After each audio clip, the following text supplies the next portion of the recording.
মসজিদ করতে বাধা দিচ্ছে, কিন্তু সরকারি টাকায় ভরি ভরি মন্দির হচ্ছে।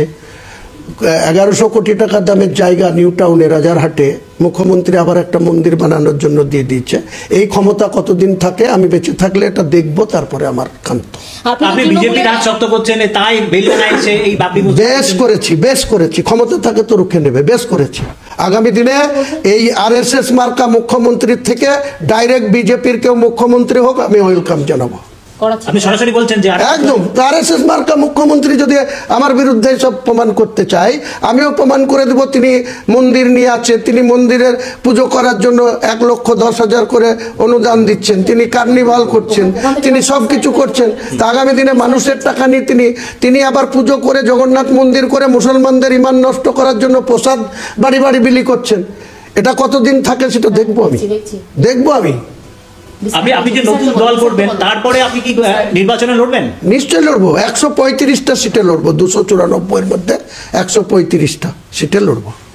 এই যে দল করবেন, সেটা কাউকে রাজ্যে কারোর সঙ্গে সহযোগিতা নিয়ে এককভাবেই লড়বেন? আমার দল আমি ঘোষণা করব, তো কার সাথে সহযোগিতা করব, কি করব, কেউ আমাকে সহযোগিতার জন্য অ্যাপ্রোচ করবে, তখন তো শেষ কথা। হুমায়ুন, ইতিমধ্যে দল প্রস্তুতির কাজ আপনি অনেকটা এগিয়ে রেখেছেন, আপনি আগেই বলেছিলেন যে 22 তারিখ যে দল আপনার ঘোষণা হবে তার প্রস্তুতির কাজ অনেকটা এগিয়ে রেখেছেন।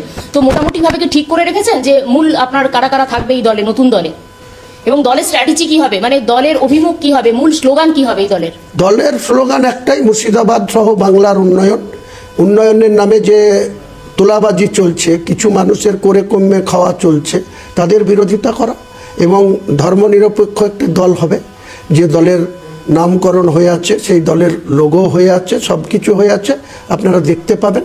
এছাড়াও অন্য কোনো দলের থেকে সরাসরি প্রস্তাব আছে, আমি সেসবগুলোও রিজেক্ট করছি না।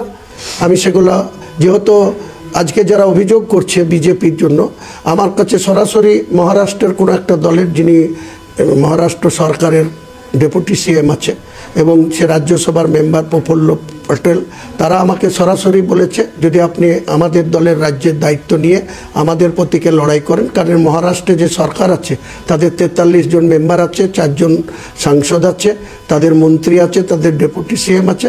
আমি এটা তাদের বলেছি যে আমি এটা বিচারের দিন রাখছি, কিন্তু আমার নিজের দল, ধর্মনিরপেক্ষ দল, সেকুলার দল প্রস্তুত হয়ে আছে, সব কিছু রেডি আছে।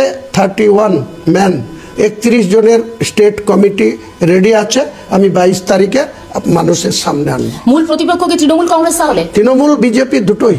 বিজেপি সাম্প্রদায়িক দল, তাদের সঙ্গে গাঁটছড়া বেঁধে বাংলা চালাচ্ছে, মুসলমানদের বোকা বানাচ্ছে, মুসলমান